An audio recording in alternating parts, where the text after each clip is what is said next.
Your phone is 2 years old and the battery barely lasts 4 hours. Your laptop that once ran all day now dies before lunch. Your electric vehicle loses range every winter and never quite gets it back. This is not a coincidence. This is not bad luck, and it is definitely not your imagination. Every lithium-ion battery ever made is slowly and permanently dying from the moment you first charge it. And the reason why happens at a scale so small it makes a human hair look like a skyscraper. Today, we are going inside the lithium-ion battery, all the way inside, to the atomic level, to understand how it stores energy, why it inevitably fails, and what a coming revolution in battery technology could change about everything from your smartphone to electric aviation. This is core mechanics. Lithium-ion batteries are the most important energy storage technology ever created by humans. Right now, they power over 1 billion smartphones. They store energy for solar and wind farms. They propel electric vehicles across continents. They keep medical equipment running during power outages. They even power rovers exploring the surface of Mars. The global lithium-ion battery market is worth over $100 billion and growing faster than almost any other industry on Earth. And yet, most people, including engineers, cannot explain what actually happens inside one when it charges or discharges. By the end of this video, you will understand 3 things that most people never learn. First, how a lithium-ion battery stores energy at the atomic level and why it works at all. Second, the exact chemical and physical processes that cause your battery to permanently degrade over time. Third, what solid-state batteries are, why they could solve almost every problem with current battery technology, and what they mean for the future of energy storage. Let us get into it. What is inside a lithium-ion battery? A lithium-ion battery is not one single device. It is a precisely engineered electrochemical system made of several critical components working together. The 4 main components are the anode, the negative electrode. In almost all modern lithium-ion batteries, this is made of graphite, a form of carbon arranged in flat hexagonal layers, like a microscopic stack of honeycomb sheets. The cathode, the positive electrode. This is typically made of a lithium metal oxide compound, the most common being lithium cobalt oxide, lithium iron phosphate, or lithium nickel manganese cobalt oxide, depending on the application. The electrolyte, a liquid or gel chemical solution that sits between the anode and cathode. It allows lithium ions to travel back and forth, but blocks electrons from passing through directly. The separator, a thin porous membrane between the anode and cathode that prevents them from physically touching and causing a short circuit while still allowing ions to pass through. When you plump your phone into a charger here is exactly what happens at the atomic level. Electrical energy from your charger forces lithium ions, lithium atoms that have lost 1 electron, to leave the cathode material and travel through the electrolyte toward the anode. These lithium ions travel through the liquid electrolyte and arrive at the graphite anode. Here they slip between the flat honeycomb layers of graphite in a process called intercalation. Essentially, the ions are being stored like books being slid onto a shelf between the graphite layers. At the same time, electrons, which cannot travel through the electrolyte, are forced through your device's external circuit from cathode to anode. This is the electrical current that flows through your charging cable. When the anode is fully loaded with lithium ions, your battery is fully charged. What happens when you discharge? When you use your phone, the process reverses completely. The lithium ions stored between the graphite layers are released. They travel back through the electrolyte toward the cathode and reinsert themselves into the cathode material. As they do this, the electrons that cannot go through the electrolyte are forced to travel through your phone's circuit board, powering your screen, processor, camera, and every other component. This flow of electrons through your device is the electrical current that powers everything. Charging equals lithium ions move from cathode to anode. Energy stored. Discharging equals lithium ions move from anode to cathode. Energy released. This back and forth movement of lithium ions is why this technology is called lithium-ion. It is the ions doing all the work.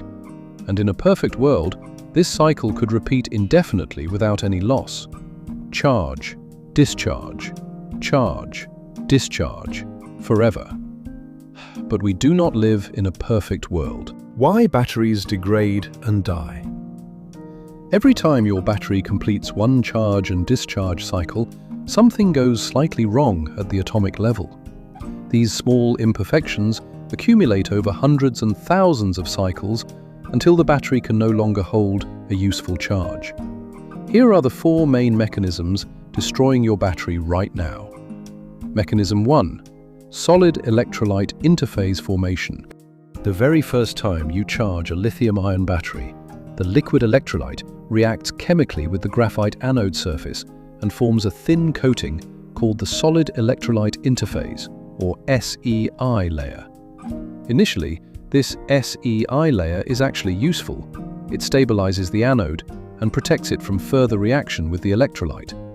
But the problem is, it never stops growing. With every charge cycle, the SEI layer gets slightly thicker. And as it grows, it consumes lithium ions permanently, locking them away so they can never again participate in the charge and discharge cycle.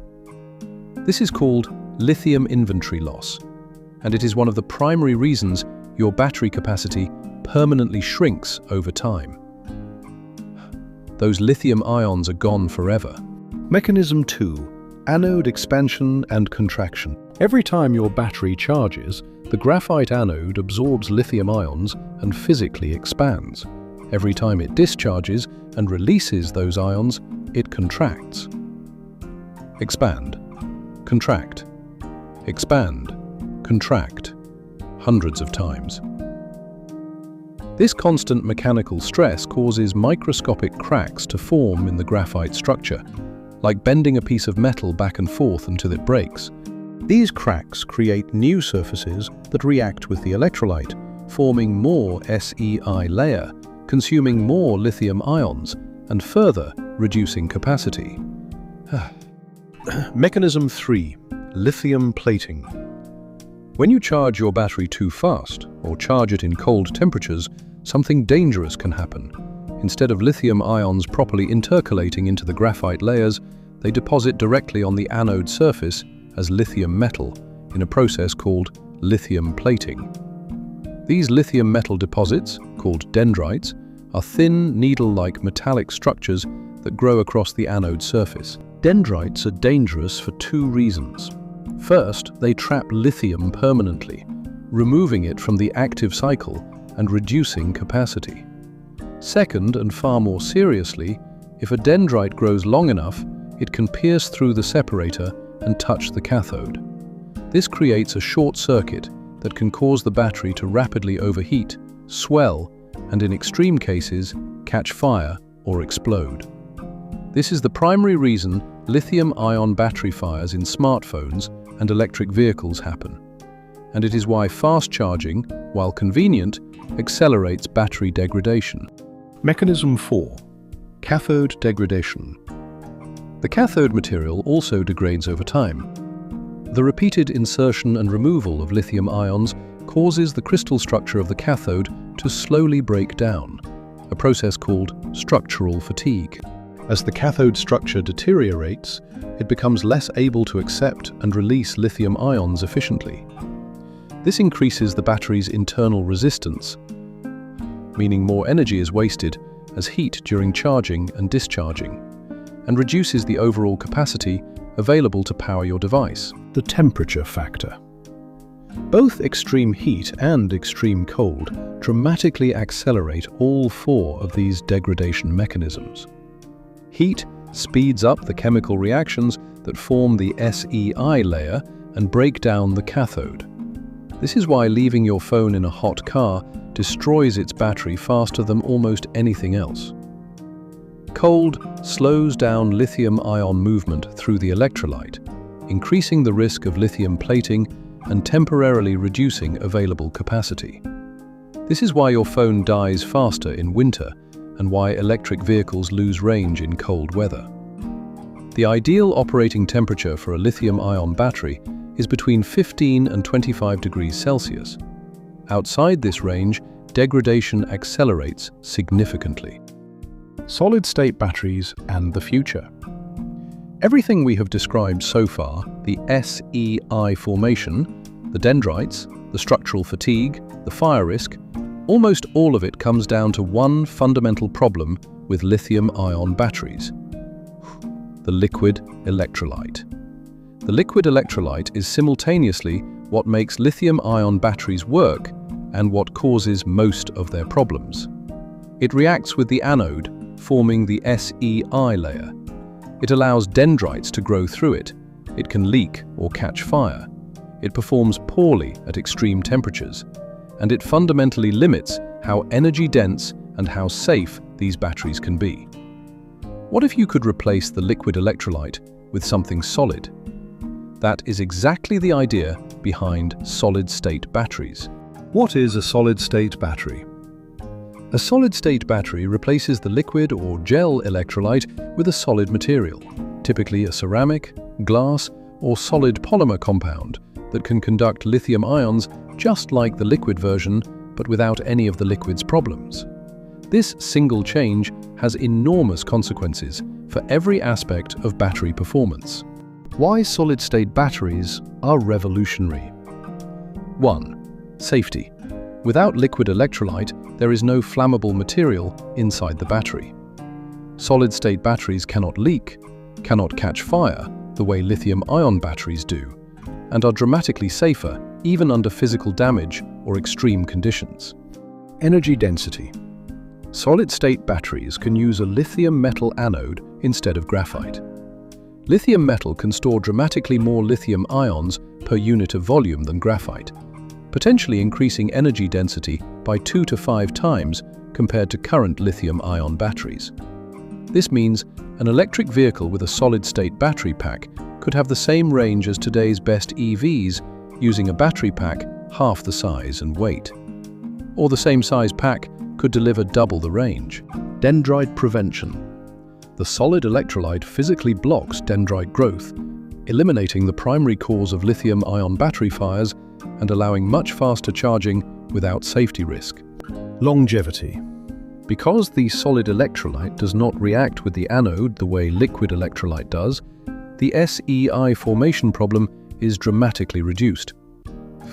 This means solid-state batteries could last 2 to 3 times as many charge cycles as current lithium-ion batteries before significant degradation occurs. Temperature performance. Solid electrolytes are far more stable across a wider temperature range, meaning solid-state batteries could perform consistently in both extreme cold and extreme heat, where lithium-ion batteries currently struggle. The challenges. Why we do not have them yet. If solid-state batteries are so much better, why is your phone not already using one? Because they are extraordinarily difficult to manufacture at scale. Here are the main challenges engineers are still solving. Interface resistance. Where the solid electrolyte meets the electrodes, the contact is not perfect at the atomic level. This creates resistance that reduces efficiency and performance. In liquid electrolytes, the liquid naturally fills every microscopic gap. A solid cannot do this. Brittleness. Many solid electrolyte materials are ceramic and therefore brittle. The same expansion and contraction of the anode during cycling that causes problems in lithium-ion batteries can cause solid electrolytes to crack. Manufacturing cost. Producing solid electrolyte materials at the purity and scale needed for commercial batteries is currently extremely expensive, far beyond what is viable for consumer electronics. Who is working on it and when? Despite these challenges, the race to commercialize solid-state batteries is one of the most intense engineering competitions in the world right now. Toyota has announced plans to release electric vehicles with solid-state batteries targeting over 1,000 kilometers of range on a single charge. Samsung, QuantumScape, and Solid Power are all racing to bring solid-state batteries to consumer electronics and electric vehicles within this decade. And researchers at MIT and Stanford have made recent breakthroughs in solid electrolyte materials that could solve the interface resistance problem that has held the technology back for years. The consensus among battery researchers is that solid-state batteries will begin appearing in premium electric vehicles and high-end electronics sometime between 2027 and 2032, with wider consumer availability following shortly after. And when they arrive, they will not just improve your smartphone battery life. They could make electric aviation commercially viable, enable grid-scale energy storage from renewable sources, and fundamentally change the relationship between humanity and energy. Inside every device you own right now, lithium ions are shuttling back and forth between graphite and metal oxide, storing and releasing energy in a cycle that has been quietly powering the modern world for over 30 years. But that cycle is imperfect. And at the atomic level, every charge leaves a mark. A little less capacity, a little more resistance, a little closer to the day the battery cannot power your life the way it once did. Solid-state technology will not just fix that, it will redefine what a battery can be. That is core mechanics. If this video gave you a deeper understanding of the technology in your pocket right now, subscribe to Core Mechanics. Every week we go beyond the surface and into the real engineering and physics that shape the world. And I want to hear from you. Has your phone or laptop battery degraded noticeably? How long did it take? Drop your experience in the comments below.